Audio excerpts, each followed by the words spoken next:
Voilà, mesdames, messieurs, très bonsoir à tous. Bienvenue dans ce nouveau numéro de votre émission Le Débrief sur la Teranga TV, vitrine du Sénégal.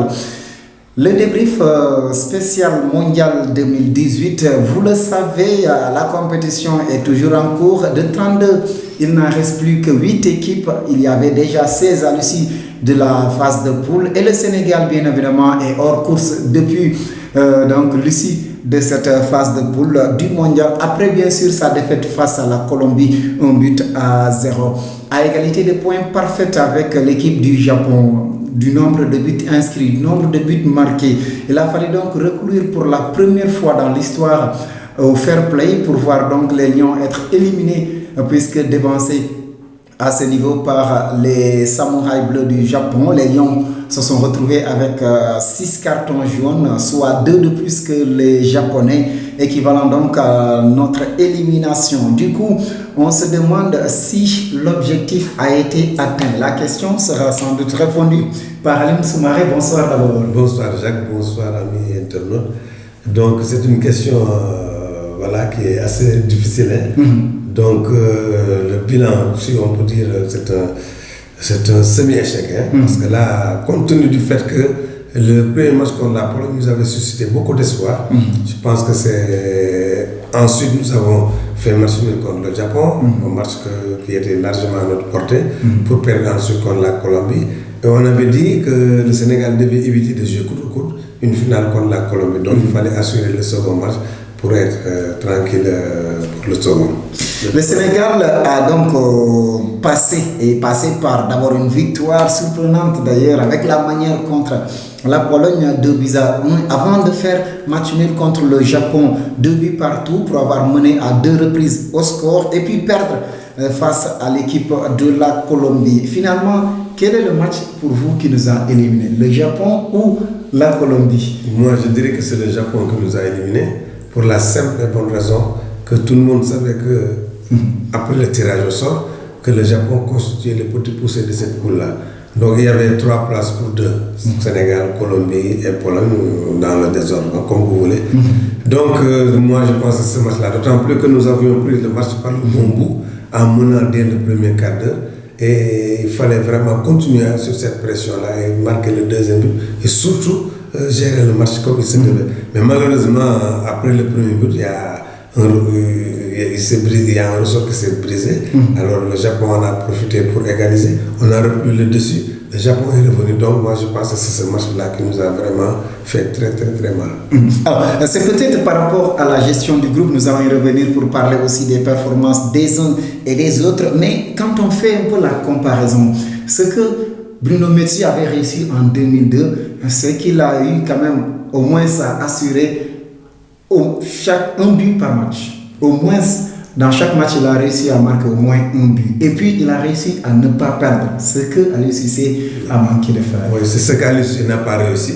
Parce qu'en fait, Bruno Metsu, peut-être que sa façon de voir les choses, et puis il avait laissé une certaine liberté à ses joueurs, tels que El Hadji et Fadiga, qui étaient libres, c'est-à-dire ils faisaient le match, on ne leur imposait pas peut-être de revenir constamment défendre. Donc il avait mis des hommes pour ça et eux il les avait demandé de se faire plaisir devant. Donc je pense que compte tenu de leur qualité, ils ont vraiment explosé à la face du monde.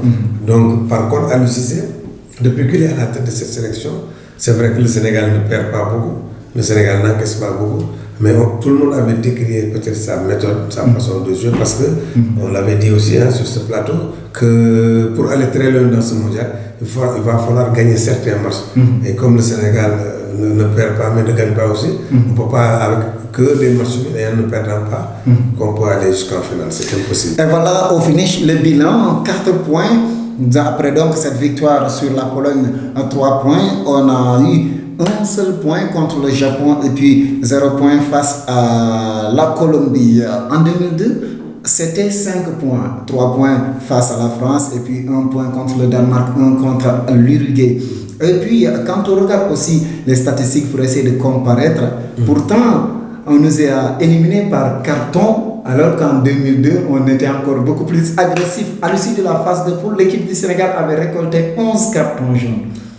Oui, on était beaucoup plus agressif, mais c'est vrai, avec les nouvelles règles de jeu, hein, donc les joueurs sont hyper protégés. De Coupe du Monde en Coupe du Monde, il y a beaucoup d'innovations. Mais il faut remarquer aussi que parmi ces 6 cartons que nous avons eu à concéder, il faut voir qu'il y a certains cartons qu'on peut qualifier de bêtes, excusez du terme, parce que les joueurs qui viennent, quand l'attaquant a le dos tourné, il reçoit un ballon, il n'a pas besoin de faire une faute. Il suffit tout simplement de bien le neutraliser. Il n'en aura aucun autre argument que de remettre le ballon à l'envoyeur. Donc je pense qu'il y a certains cartons qui ont été inutiles. Hein, donc ça nous a vraiment porté préjudice. Et comme vous l'avez dit, sur le plan comptable, c'est vrai, on nous a éliminés par des cartons, mais je pense qu'il y a un règlement qui a été établi. Je pense que les officiels et l'encadrement devaient être au courant de toutes les dispositions prises par la FIFA lors de ce mondial-là. Je ne pense pas que ce soit une surprise. Peut-être qu'on pouvait demander aux joueurs d'éviter des cartons inutiles, parce que c'est vrai qu'il y a certains cartons qui sont stratégiques, ça on peut le comprendre, mais avoir des cartons quand on est à 70 mètres de ses buts, je trouve que c'est un peu inutile parfois.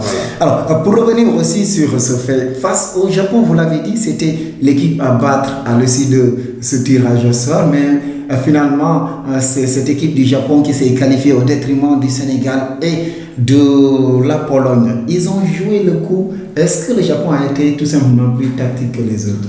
Très tactique, parce que n'oubliez pas que le Japon, non seulement on peut dire que le Japon a été plus tactique, mais le Japon a été très ambitieux. Parce que n'oubliez pas qu'en pleine préparation, ils ont limogé leur entraîneur Ali Lozic. Parce qu'ils avaient tout simplement fait un match contre le Mali. Donc, ce qui veut dire que les Japonais étaient très ambitieux. Ils ont pris un Japonais à sa place. Il avait même, Ali Lozic avait mis à l'écart certains joueurs comme Honda. On a vu l'apport qu'il a eu contre le Sénégal et même après contre la Belgique. Donc, alors qu'il était bien à l'écart par Ali Lozic. Donc, quand le nouveau sélectionneur est arrivé, il a rappelé ces joueurs-là, ces anciens cadres-là qui sont revenus. Donc le Japon est venu dans ce mondial avec beaucoup d'ambition. Peut-être inavoué, parce que les gens pensaient que ça ne va plus parce que l'entraîneur est parti, etc. Alors qu'eux, ils savaient qu'ils étaient très forts mentalement et très bien organisés tactiquement aussi, avec une mobilité extraordinaire qui peut gêner tous les grands gabarits du monde. Donc voilà ce que nous a proposé le Japon. À la surprise générale, ils ont vraiment trompé tout ce monde-là. Ils ont d'abord trompé d'ailleurs la Colombie. Avant de tenir en échec l'équipe du Sénégal. Disons, pour revenir à l'équipe du Sénégal, la gestion, on a vu d'entrée de jeu de cette Coupe du Monde, quelques surprises quand même. C'est vrai que Khadim a été confirmé. Bon, ça ne pouvait pas être considéré comme une surprise. Mais Moussa Wagué, sur le flanc droit, disons, de la défense. Et puis, dans l'axe, Salif Sané commençait à prendre ses marques. Mais au milieu de terrain, Alfred Ndiaye qui est venu chipper cette place de titulaire à Cheikhou Kouyaté, même si lors du dernier match, il est revenu. En tout cas, ces surprises, est-ce que pour vous ont été payantes pour Aliou Cissé? Oui, on peut dire oui et non à la fois. Parce que, oui, pourquoi je m'explique? Parce que ces surprises-là, ces joueurs qui ont été préférés à d'autres, ont quand même répondu présent lors du premier match, sans aucun doute, contre la Pologne. Mais je dirais aussi non d'un côté parce que ça peut vous déstabiliser un groupe. Parce que vous avez un capitaine qui est là depuis quelques années, qui a même reçu le drapeau des mains du chef de l'État. Donc, à la grande surprise, lui, se voit relégué sur le banc. Parce que vous savez, les joueurs ont des affinités, des fois. Vous savez, on peut être bien dans le groupe, mais parmi le groupe, on peut avoir 2 ou 3 joueurs qui sont vraiment très proches. Ça peut affecter non seulement le joueur concerné, mais ses proches. Donc, un groupe, ça, c'est très difficile à gérer. Donc, ça, c'était des choses qu'il fallait régler peut-être bien avant, parce que arriver en pleine compétition, changer le capitaine, c'est un peu tout ça, ça fait un peu désordre. Ça, il faut même si Alfred n'a pas vraiment du tout démérité. Donc, le problème de brassard s'est posé. Donc, Sadio Mané a hérité du brassard, sans pour autant aussi aller jusqu'au bout maintenant de ses possibilités. Pour Moussa Wagué aussi, c'est un jeune joueur de 19 ans qu'on lance en pleine compétition comme ça mondiale. Même s'il a fait de bons matchs, il a marqué, mais il a eu des problèmes de replacement et de positionnement. Parce que quand même, il faut le reconnaître, c'est un jeune joueur de 19 ans déjà.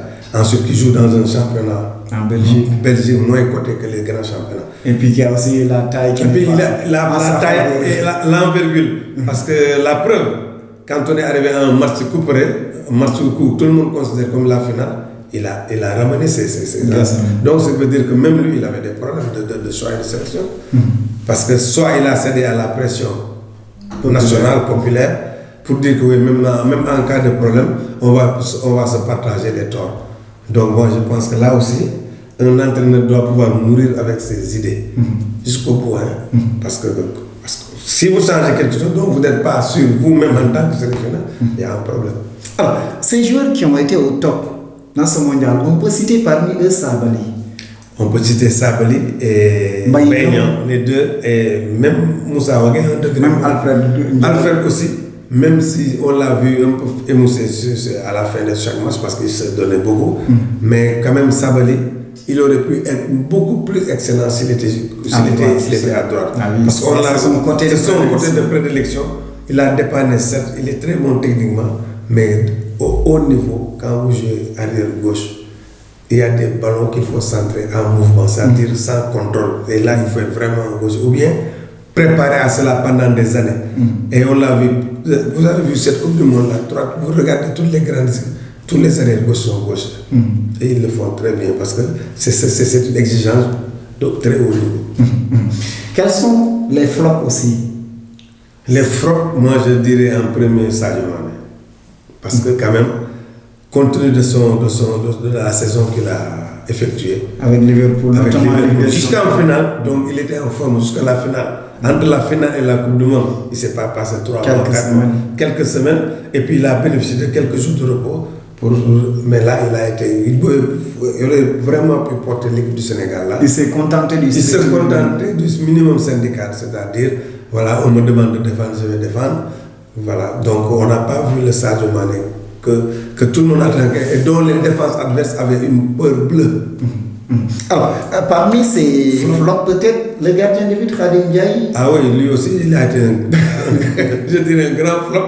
Parce qu'en fait, ce qui s'est passé avec Khadim Ndiaye, il a eu un plaidoyer national.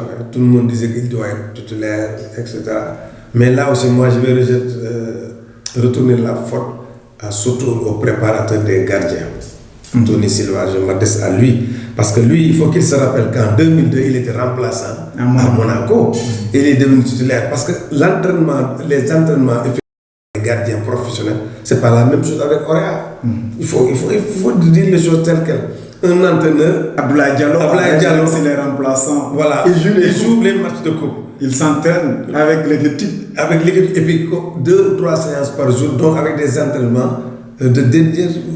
Même chose pour Alfred Gomis. Même chose qui est aussi titulaire même. Voilà, donc deuxième partie de saison avec il était titulaire à Aspal, au Calcio, donc avec des chocs. Alors qu'à Orea, c'est vrai qu'il joue la Ligue des Champions, mais Orea, c'est une équipe qui domine le championnat guinéen. Donc des fois, lui, il peut garder le but sans avoir à faire des arrêts parce que Orea est supérieur aux autres clubs guinéens. Donc je pense que l'entraîneur des gardiens pouvait quand même peser. Parce que lui, il a été dans le même cas que ces 2 gardiens remplaçants qui sont professionnels. Lui, il avait refusé d'être le remplaçant de Abdoulaye Diallo qui joue au Maroc pourtant. Donc, il pouvait savoir qu'on peut être remplaçant dans un club. Et là, lui, il a fait une très bonne Coupe du Monde en 2002 en étant remplaçant. Et Omar Diallo relégué sur le banc. Alors, peut-être des joueurs qui n'ont pas beaucoup joué et qu'on les attendait. C'est le cas de Keita Baldé. Est-ce que ces quelques minutes disputées, une première partie disputée contre la Colombie vous a satisfait? Oui et non, parce qu'en fait, ça me ramène à la question précédente, à savoir l'environnement de l'équipe. Parce que Diao Keita Baldé s'attendait à être titulaire, même s'il revenait de blessure. Mais il n'a pas joué le premier match. Donc le dernier match, il est venu sans conviction pratiquement. Il a essayé de faire, mais sans conviction parce que d'abord, les joueurs qui étaient relégués sur le banc n'étaient pas contents. Ça aussi, il faut avoir le courage de le dire. Même s'ils ne l'ont pas manifesté comme ça. Mais aucun joueur n'aime être sur le banc. Il y a eu des bruits après. Il y en aura d'autres parce que quand tout le monde va rentrer après la Coupe du Monde, il y aura des déballages, ça c'est évident. Donc les joueurs qui sont sur le banc et se voir piquer, entre parenthèses, le passe-passe de jeunes joueurs inexpérimentés comme Ismaël Sarr, comme Moussa Wagué, ça ne doit pas faire plaisir à ces joueurs-là qui ont quand même beaucoup d'autres, parce que Diao Kat, il a été réclamé par le public avant, quand il est arrivé au Sénégal. Les gens criaient pour le voir rentrer. Il était devenu même le chouchou. du public, mais là il se retrouve réglé. Il ne doit pas être content dans son fort intérieur. Et puis encore une fois, quand certains joueurs ne sont pas contents, ils ont tendance à même lâcher l'entraîneur en pleine compétition pour lui faire porter le chapeau. Parce que ça, on l'a connu en tant que joueur. Quand vous en voulez à votre entraîneur, vous pouvez le faire virer facilement en faisant non-match, en sabotant, même en respectant pas les consignes, en faisant la sourde oreille sur certaines actions. Et d'aucuns disent que le sélectionneur Aliou Cissé avait perdu pratiquement son autorité sur l'effectif durant les derniers matchs. Et ça reste encore à vérifier.